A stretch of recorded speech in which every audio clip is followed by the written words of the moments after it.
Rather lads, welcome back to Cossy's Arsenal podcast. My name is Cossy. Good morning, good afternoon, good evening, wherever you are in all parts of the world. Welcome back to the channel. Welcome back to brand new video. It's the second day I'm doing videos without an Arsenal shirt on because it's Boxing Day and it's also match day as well. So today we take on West Ham in our first game after the World Cup. Make sure you don't miss all the content I'll be uploading after that game and even before that game as well. But in this video, I want us to dive into the latest around Arsenal. Fabrizio Romano confirming there are advanced talks between Arsenal and Atletico Madrid for Joao Felix. Manchester United are also there, but there is nothing advanced between them and the player. There is also nothing advanced between Manchester United and Atletico Madrid as well. Now, this comes at a time when Mikel Arteta has just confirmed that he guarantees all the people that we can actually get a striker. And I'm quite very puzzled with whatever is happening right now in the transfer market. First and foremost, we were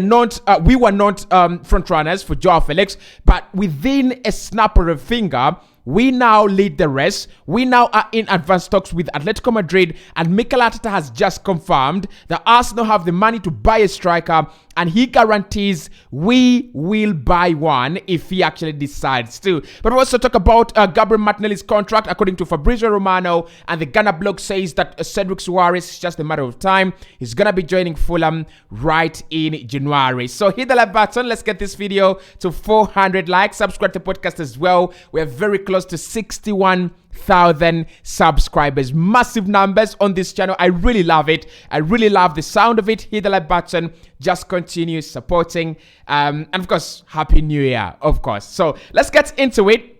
Let's start off with Mikel Arteta's comments because these ones have actually made the headlines for me. So he was speaking yesterday to the press again. I mean, this is like the third press conference he's done within a week. I don't know why. And he said, we can afford to get a striker for sure if we want one. I don't know if he's a player in League 2, in League 5, in Spain, in Portugal. In Africa, we can get a striker. I guarantee you that. Now, that is a question he was actually, he was responding to a question about the transfer market and the absence of Gabriel Jesus for some time and how Arsenal going to be affected. And he said, we can get a striker. We don't care whether the player is in League 1, League 2, League 5, Spain, Portugal, or Africa. We absolutely can afford to get a striker, and I guarantee you, those are the words that actually, piqued my interest a lot. I guarantee you, we can get a striker. Words of Mikel Arteta. Now, there's been this big debate, and we've done this that video on the channel. You can actually check it out. That is Eddie Nketiah the right man to stride Arsenal through this period when Gabriel Jesus is not around? Is Eddie Nketiah the right man to lead the line? Is he the right guy to score the goals when we need the goals most? And most of us have actually said he's not the right guy. He's a young player that is actually really talented, learning a lot at a very first page. But in my opinion, I really don't think Eddie Nketiah is the man to take Arsenal to the next level. So Mikel now says, if we want a striker, we will get a striker. We can afford a striker, and we will guarantee you that in January, don't be surprised if you see us going in the market and signing one.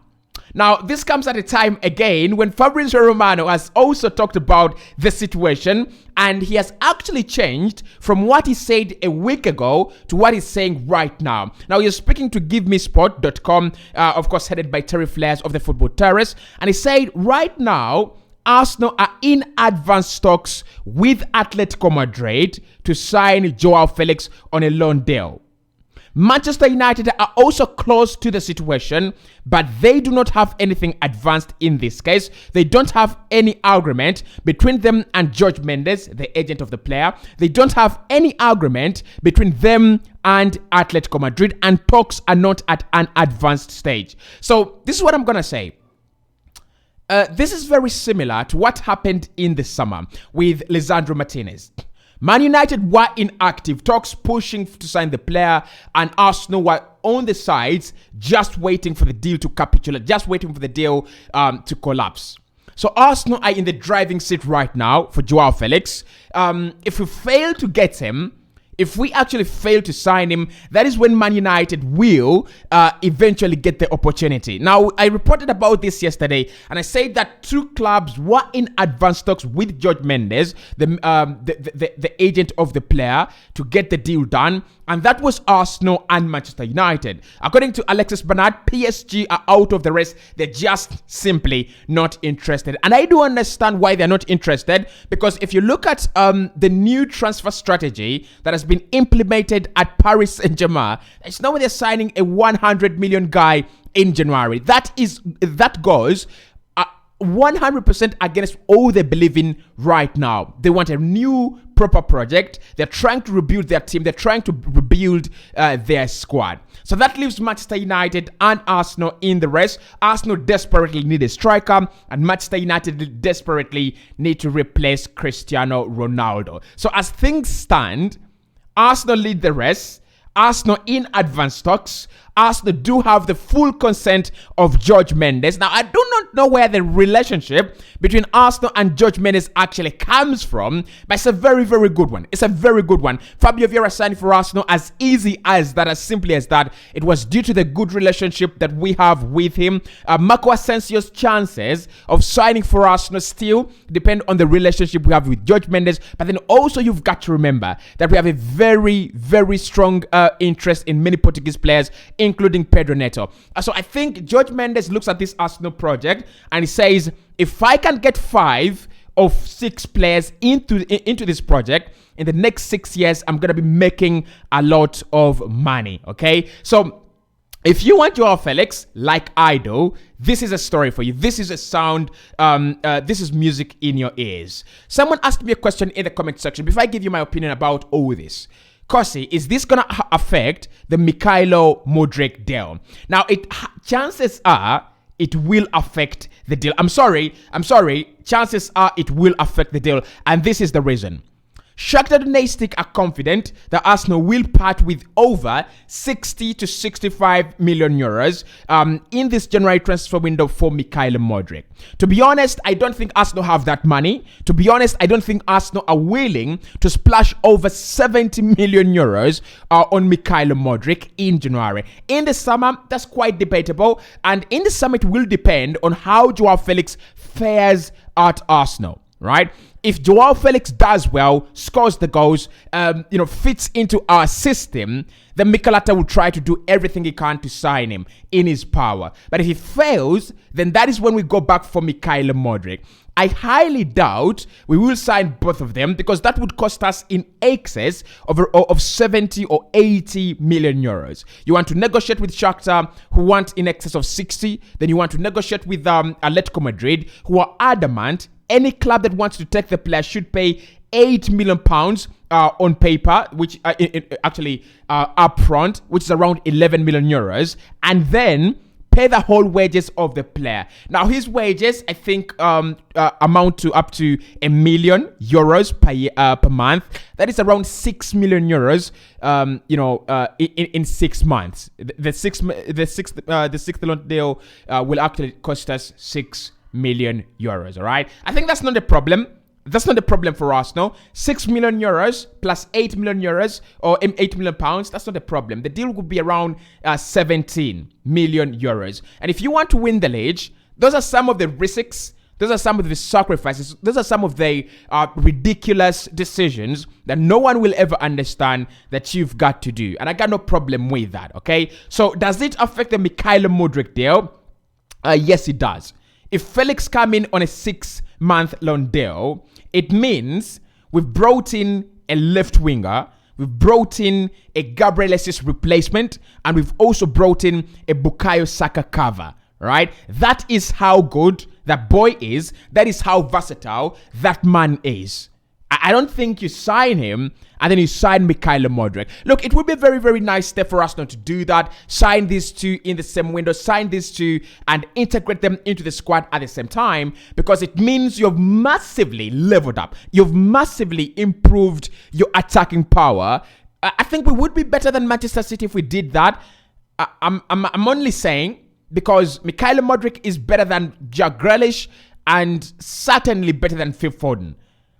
And I think Joao Felix is better than Riyad Mahrez and certainly better than Julian Alvarez. Okay, so I think we'll be better than City, or almost at that level. Okay, let's say because I mean City have Pep, and Pep just makes these players Pep. All right, so I think we would be at that level where every club will be looking at us like, okay, now this Arsenal team is massively scary. Now this Arsenal team is the team to beat. So I would really love us to get both of them, but I don't see it happen. I think Joao Felix to Arsenal massively impacts the Mikel Mudryk deal. But this is why I think the Joao Felix deal is actually more likely to happen, and why I think it's a doable deal as compared to the Mikel Mudryk deal. Let's go back to the basics of January as a transfer window. One, how easy is the deal to do?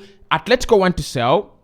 Joao Felix has told Atletico, I'm leaving in January. Jorge Mendes has already talked to Arsenal, and there is an agreement on the player joining us, and Arsenal are also in advanced talks with Atletico Madrid. So it's a doable deal. Everything is a plus. Everything is a green. It's a positive. When you look at Mikel Mudryk, he wants Arsenal.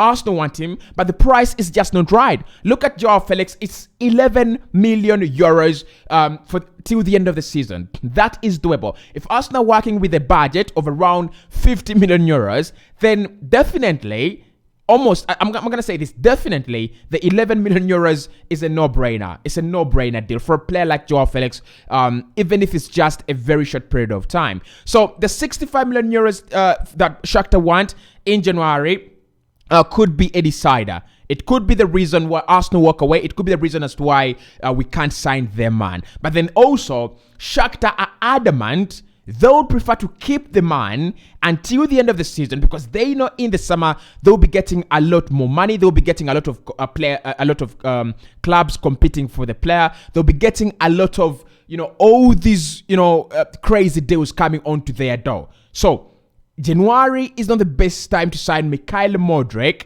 I'm not saying we should not try. I'm not saying we should not try to get the deal done. I'm only saying it's not the best time. But for Joao Felix, it is the best time. But talk to me in the comment section. Mikel says he will get a striker, and he guarantees us he will get a striker if he wants to. So both stories coming out at the same time is quite fascinating. And why also Manchester United is actually not in this race very, very hard and strong is because reports are actually indicating that United have found an agreement with PSV on a 55 million euro deal with Cody Gakpo. And I said it yesterday that these are two players that are up for grabs in January. If United go for Cody Gakpo, we go for Joao Felix. If we go for Cody Gakpo, United go with Joao Felix. It's as simple as that. So, but I really don't think United are interested in Joao Felix. I don't think United are really massively interested in Joao Felix. The player they want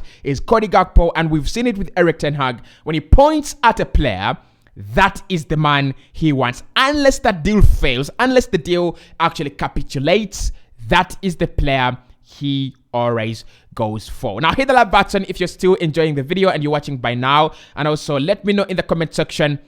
Okay, we do have a dilemma, do not we? We have a dilemma, so let me know in the comment section which one should we do? Should we try to do the 6-month loan deal for Joao Felix with no obligation to buy, with no option to buy, or should we fight tooth and nail to get Mikel Mudryk at 60-70 million euros? Your thoughts in the comment section. Now, talking about thoughts and talking about what's happening in January, the Ghana block have just confirmed that at the moment, Fulham are front runners to take Cedric Suarez, and it's just a matter of time. Now, Cedric Suarez has already told Mikel Arteta and the team that it would be okay with him to leave. It would be okay with him to leave the club in January and move on to another club. Fulham want him. They're trying to strengthen. They're trying to stay up in the league. I think it would be a good deal, in my opinion, for Arsenal, especially given the fact that we're trying to boost our January budget, okay? Like, if we can sell 2 players, get something like 20-25 million euros, that would actually make a lot of sense. I don't know if I'm too money-minded this year, but it would really make a lot of sense, okay? It would really make a lot of sense. But anyway, that's what's happening. And lastly, Fabrizio Romano has confirmed that negotiations with Gabriel Martinelli are progressing very well. An agreement is very close. An announcement is expected to be coming out very, very soon. Now, he says, contrary to the original reports that actually came out, there is nothing agreed at the moment, but there is a lot of goodwill around this deal. There is a lot of hope that it will get done sooner than later. So we are expecting Martinelli's announcement to be coming out either this week or next week, earlier than Saka's, earlier than William Saliba's. That is according to Fabrizio Romano. I did enjoy doing this video because it had a lot to talk about, and also because I think my player, Joao Felix, is on top of the rest now, on top of Mikel Mudryk. I know many of you actually not happy because you love Mikel Mudryk and you feel he's the guy, but trust me, always Joao Felix is the right guy. And look, I've never been wrong about the transfer. You know, if you followed this channel, like until where we are now, you know I've never been wrong about a player. So hit the like button and trust me, Joao Felix coming to Arsenal, he is the guy. Let's see if that one can happen by January.